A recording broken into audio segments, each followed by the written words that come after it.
The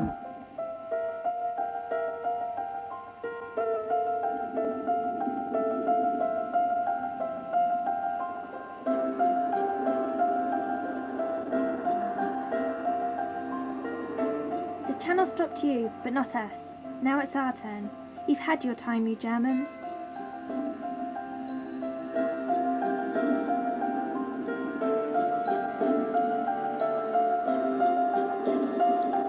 Why was D-Day a success? We wouldn't have all this freedom if it wasn't for the success of D-Day. The D-Day landings in Normandy on the 6th of June 1944 were the biggest seaborne invasion in history. After years of training and clever planning, a vast army of British, American, Canadian, French and Polish troops prepared to storm the heavily defended beaches of Normandy. D-Day now stands alone as one of the most crucial days in history. Here is our first topic on why D-Day is a success. Secrecy. We are German spies and we are here to find out what the English are up to.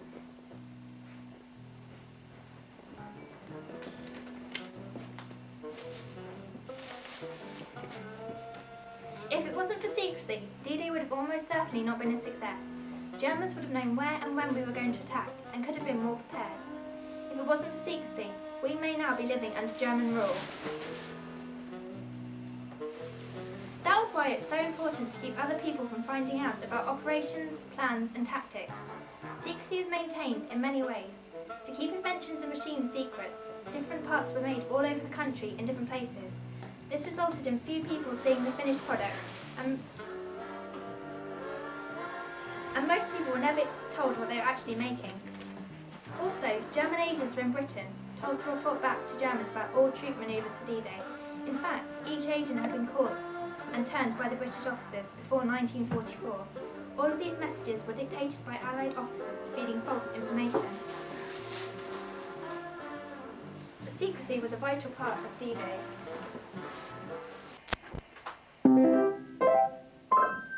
Now is the weather with Sarah and Emily. The date is June the 4th, 1944. Hello and welcome to BBC Two, the weather forecast. Today in the south the skies are visibly blue and the expected cloud will not be here until tomorrow. Tomorrow there will be 10 out of 10 cloud and winds will be force 5.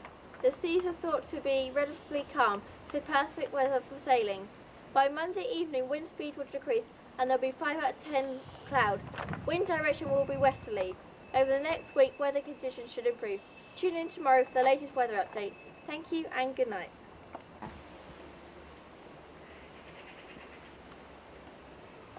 On June the 6th, 1944, a force of 176,000 Allied soldiers, mainly from Great Britain, the United States and Canada, stormed the beaches of Normandy in northern France.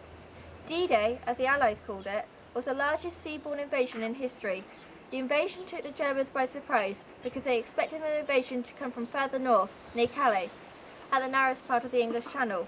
The Germans fought the invasion fiercely, but by the end of the day, the Allies secured all 5 beaches. Hello, our theme today is why D-Day was a success, but it wouldn't have been a success if they hadn't learned from previous mistakes. We're very lucky to have Miss Pearce with us today.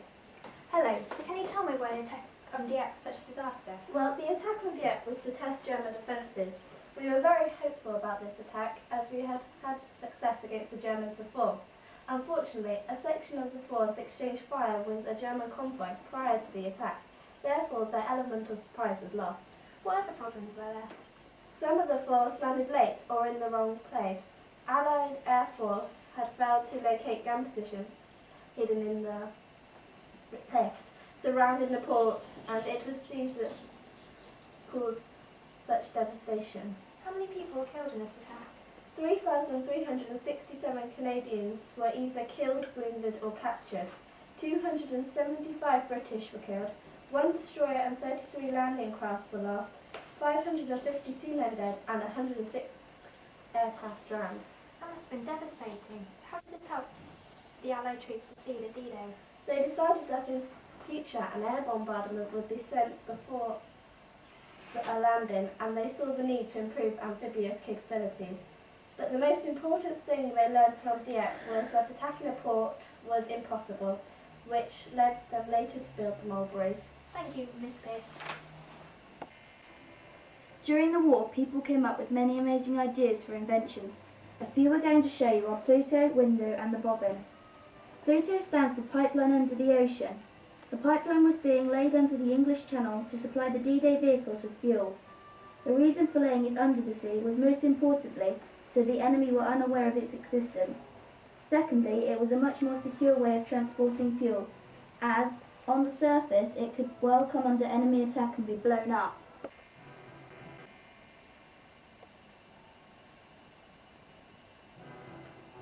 Our next machine is the bobbin. This machine proved to be very useful and was designed by Hobart and named the bobbin. This consisted of a large tank with a very large roller attached to it. The roller compressed and smoothed the sand and therefore made an excellent surface for the troops and tanks to get up the beach. Another clever invention was Window. This involves planes flying out over the channel towards Calais and dropping out strips of metal. The purpose of this was to deceive enemy intelligence into thinking there was a large fleet of ships heading for Calais. For it to work, they needed the enemy radar to pick up these strips of metal, which would show up as a massive invasion force. This would mean they hopefully concentrate their forces in Calais, leaving Normandy less heavily guarded and giving us the element of surprise. Eisenhower, Montgomery, Ramsey, Tedder. These are just a few of the great leaders during World War II. Without leaders, D-Day may not have been a success. The leaders planned the invasion thoroughly and helped us win the battle. General Dwight David Eisenhower, Supreme Commander in the lead-up to D-Day and in the landings in Normandy. Eisenhower was a brave man with lots of previous experience. Before he was Supreme Commander, he was a lieutenant. In his early army career, he excelled in staff assignments. Long before Pearl Harbor, the Army old-timers were talking about a young man named Eisenhower in Texas. He's the soldier's idea of a good general, they said. He respects and values the men. He has imagination and humour, and unbreakable faith in army discipline. One thing he will not allow is any differences on the grounds of nationality. Eisenhower hated Germans and was quite strict. He hated people who agreed with him just because he was an important person. He liked people to be honest and speak their mind. The general had imagination and humour. He was the man who made the risky decision to go ahead with the invasion at Normandy, even though the weather was bad. Eisenhower made a great leader during World War II. Montgomery. General Montgomery was one of the most inspirational military commanders of World War II. At D-Day, Montgomery commanded the British and Canadian units that were given the task of taking on the main bulk of the German forces at Normandy. This is what some people thought of him. Go. My name is Norman Kirby, and I thought that Bernard Montgomery was uncompromisingly single-minded. The most conspicuous of all his attributes was his unshakable confidence in himself, an infectious quality which rapidly spread throughout all ranks in the armed forces and among the general public. My name is Alan Palmer. Montgomery had a lot of self-confidence. He was strict, but he tried hard to arouse enthusiasm among his troops. Montgomery had lots of previous experience. He was Commander-in-Chief of the British Group of Armies. Ramsey. Admiral Sir Bertram Ramsey had a lot of previous experience. He had been Force Naval Commander beforehand and spearheaded the evacuation of Dunkirk in 1940. The evacuation of Dunkirk was one of the most successful evacuations of World War II. Ramsey made precise and rapid decisions. He had inexhaustible energy and had many years of practical battle experience and speed. Tedder. Air Chief Marshal Sir Arthur Tedder had lots of previous experience. He was Officer Commanding-in-Chief in the Far East. He was a clever man and gained high honours in history at Cambridge. He transferred to the RAF in 1919 and he created many new air techniques. The local area in D-Day. During the build-up to D-Day, troops and supplies were marshalled along much of the Hampshire coast. Many hundreds of troops with their equipment, vehicles and ammunition were hidden along the narrow roads in the woods of this area. Leap played three important roles in the D-Day landings. One as a major departure point for troops, vehicles and supplies. Two as a construction site for part of the prefabricated floating Marlborough Harbour. 3 as the mainline base for the Pluto pipeline. On June 6, 1944, the Elizabethan House at Bremer, which is behind me, used as the headquarters of the US Third Army, and on the 30th of June, Lieutenant General George S. Patton moved staff to the Bremer House to join the rest of the planners for movement of the Third Army over to France.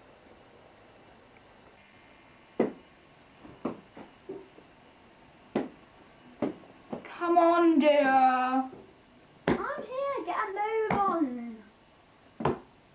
No! Ow! Go away. I'm gonna have to come round this way. I'm sorry, everyone. Sorry. Ugh.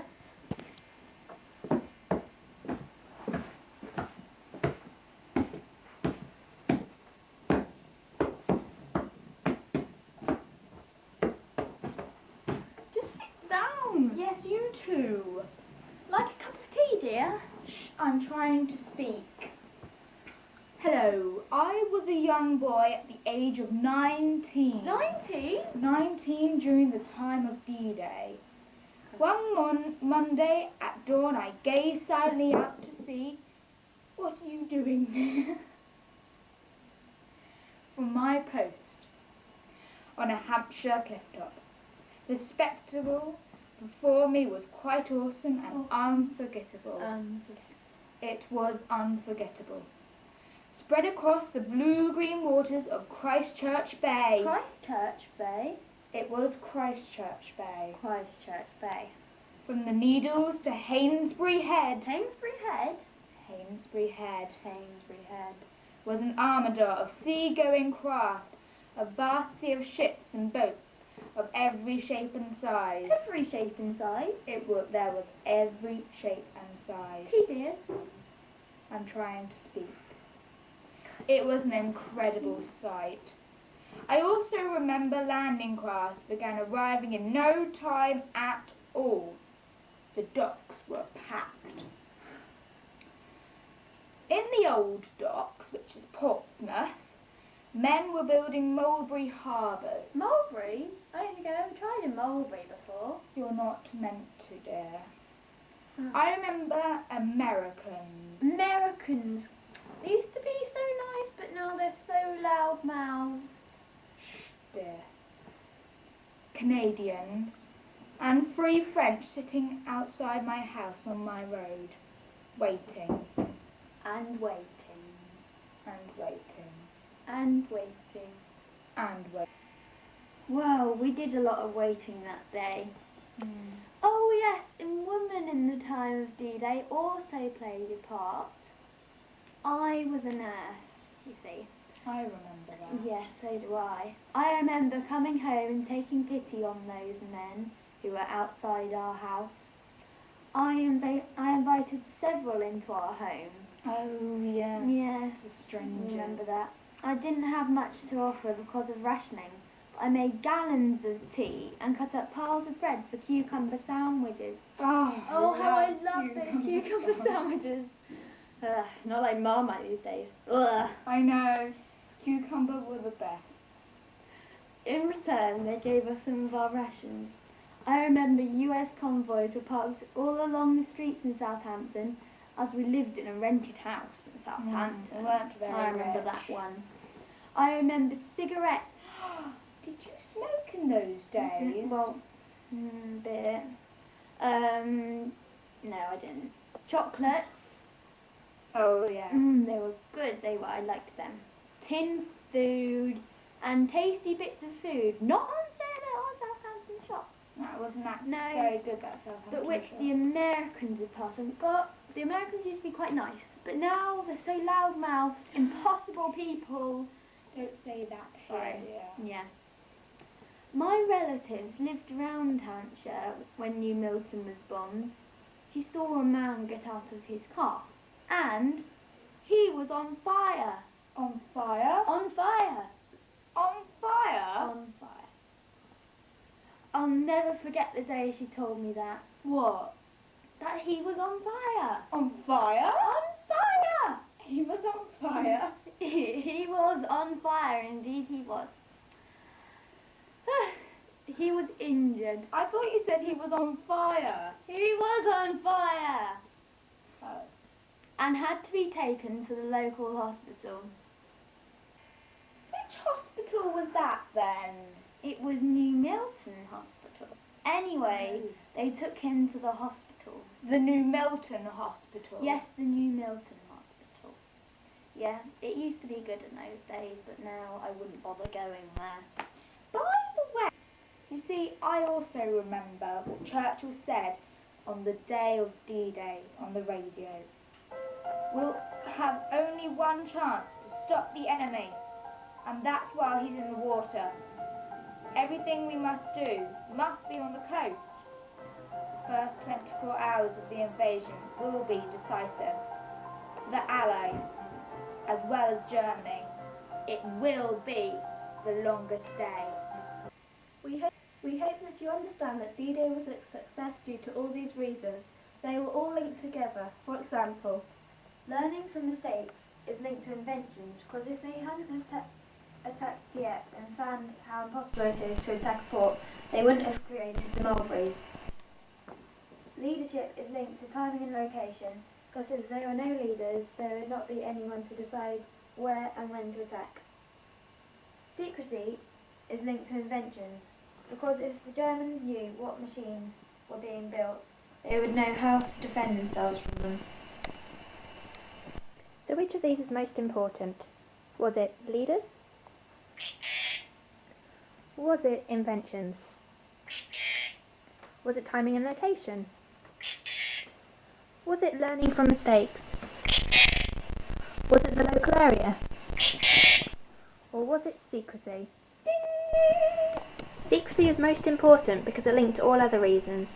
If it wasn't for secrecy, Germans would have known the leaders' plans. If it wasn't for secrecy, Germans would have known about our inventions. If it wasn't for secrecy, the Germans would have known where we were going to attack. If it wasn't for secrecy, they would have known about our mistakes and would have known how to overcome them. If it wasn't for secrecy, they would have known about our headquarters in the local area. This picture was another example of secrecy. A man points to Normandy in a map disguised on a cow.